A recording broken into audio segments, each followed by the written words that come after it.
मुलांच्या फी देण्याची परिस्थिती आमची नाही.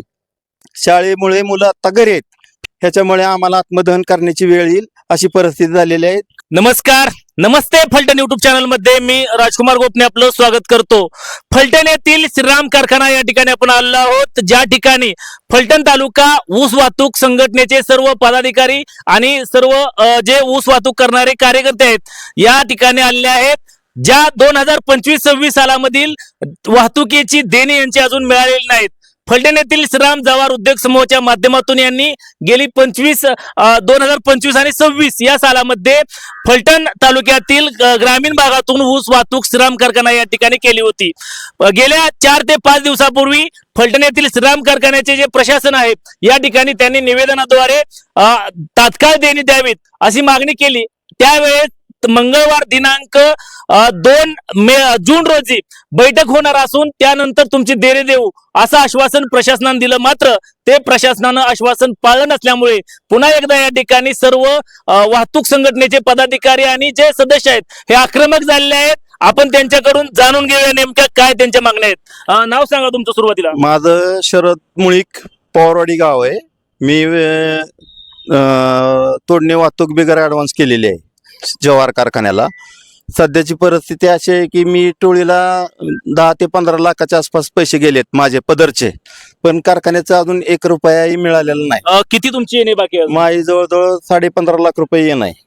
काय तुम्ही कधी भेटला होता, काय शब्द दिला होता? शब्द त्यांनी मंगळवारी त्यांच्या म्हणजे कालच्या मंगळवारी त्यांची मीटिंग होती, पण त्या मीटिंगमध्ये त्यांनी काही प्रशासनाने काही दिलेलं नाही, असं आश्वासन काही दिलेलं नाही.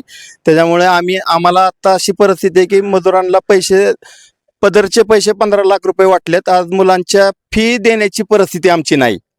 शाळेमुळे मुलं आता घरी आहेत, फी न भरल्यामुळं अशी परिस्थिती आहे. आणि जर मजुरांना लेबरला जर पैसे त्यांना जर अजून 10 लाख रुपये जर नाही दिले तर मजुरी येणार नाही. ह्याच्यामुळे आम्हाला आत्मदहन करण्याची वेळ येईल अशी परिस्थिती झालेली आहे. काय भूमिका आता पुढची? आम्ही बघणार आहे त्यांची 2 दिवस वाट. 2 दिवसात जर नाही त्यांनी आमचे पैसे दिले तर आम्ही शनिवारी कसल्याही परिस्थितीत आत्मदहन करण्याचा प्रयत्न करणार आहे. काय तुमचं नाव सांगा? राजेंद्र पवार, आसूत राहतो. आम्ही जवळजवळ त्यांनी जवाहर कारखाना घेतल्यापासून 19 वर्षे झाले सगळीजणी आम्ही त्यांच्या विश्वासावर आतापर्यंत ही करत होतो. कारखाना बंद झाल्यावर दरवर्षी ती देणं लगेच देत होती. त्यांनी आता देणं दिलेलं नाही. लोकांनी पैसे टोळ्यांना आम्ही दिलेलं आहे ते पैसे. त्यांनी आता तुमची किती बाकी घेतले? आता आमची बाकी 11 लाख रुपये वैयक्तिक आमच्यावर येणं आहे. मुकदमाला पैसे दिलेले आहेत. मुकदम म्हणताय 2-3 दिवसात जर पैसे नाही दिलं त्याला 16 लाख रुपये पुढे दिलेलं आहेत. ती म्हणला पैसे जर नाही दिलं परत तर तुम्ही काय इकडं आमच्याकडे यायचं नाही. आम्हाला आर्थिक परत बाहेरनं पैसे घेऊन दिले, ती पैसे चुकलेले नाहीत. काय आता भूमिका पुढची? आता भूमिका जर 2 दिवसात त्यांनी हे नाही केलं तर आम्ही शनिवारी तिकडं जाण्याची भूमिका ठेवलेली आहे. या ठिकाणी फलटण तालुका वाहतूक संघटनेचे अध्यक्ष दत्तात्रय पवार आहेत. काय सांगाल? तुम्हाला मंगळवारी बैठकीनंतर निर्णय घेऊ असं आश्वासन दिलं होतं. सर, आम्ही गेले 2 ते 3 महिने झाले आम्ही यांना वेळोवेळी नोटीस दिलेलं आहे, वेळोवेळी सांगितलेलं आहे. त्यांनी आम्हाला वायद्यावर वायदे केलेले आहेत. त्यामुळं ह्या सर्व वाहतूकदारांची अशी कोंडी झालेली आहे की त्यांनी पुढं पदरचे सोने नाणे घाण काढून किंवा व्याजाने पैसे काढून 10-10, 5-5 लाख रुपये दिलेत. आता ते जर पैसे यांनी 2-4 दिवसात दिले नाहीत तर ते मुकदमांचं असं म्हणणं आहे की तुम्ही त्या राहिलेल्या पैशाला यूज नका इकडे. एकूण रक्कम किती आहे? आता आमचे टोटल कारखान्याकडनं 16 कोटी रुपये जवळजवळ येणं आहे.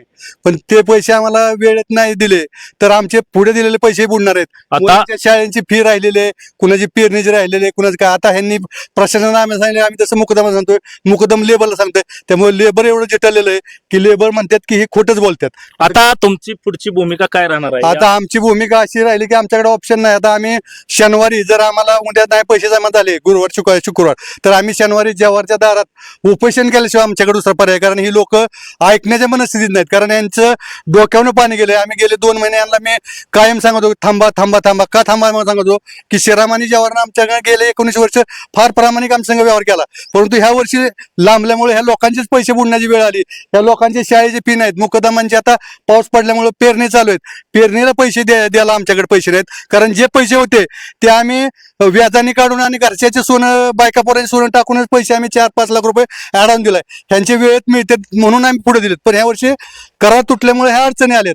आणि त्यात प्रत्येक गोष्टी आता प्रशासन सांगतंय ही नाही ते नाही, पुढला करार होत नाही. आमचे पैसे जे आम्ही पूर्ण सगळी माणसं बिलेत म्हणजे पूर्ण कोलॅप झाले सगळं आमचं.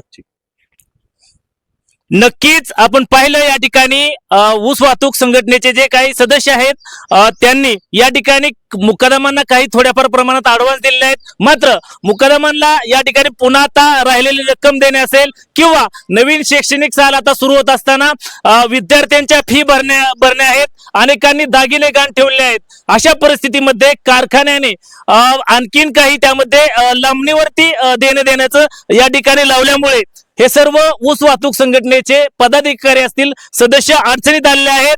अगदी त्यांना त्या टोळीच्या मुकादमांना असेल किंवा टोळीतल्या ऊस तोडणी कामगारांना सांगितलेलंही खोटं वाटतंय. त्यामुळे आता हे ऊस वाहतूक संघटनेचे पदाधिकारी असतील सदस्य अडचणीत सापडलेले आहेत. कारण पुन्हा तो ऊस मुकदम आणि त्यांचे काही जे ऊस तोडणी कामगार आहेत दुसऱ्या कारखान्याला गेल्यानंतर पुन्हा यांच्या समोर मोठी समस्या निर्माण होणार आहे. त्यामुळे आता कारखाना प्रशासन नेमकी काय भूमिका घेत आहे आणि त्यांनी जर लवकरात लवकर आमची देणी नाही दिली तर आम्हाला आत्मदहन किंवा बेमुदत उपोषणाचा इशारा त्यांनी या ठिकाणी दिलेला आहे. त्यामुळे आता प्रशासन काय भूमिका घेत आहे ते पाहणं अतिशय महत्वाचं ठरणार आहे. आमचे नमस्ते फलटणचे संपादक वैभव गावडे यांच्यासह मी राजकुमार गोपने. नमस्ते फलटण युट्यूब चॅनल साठी फलटण श्रीराम कारखाना फलटण.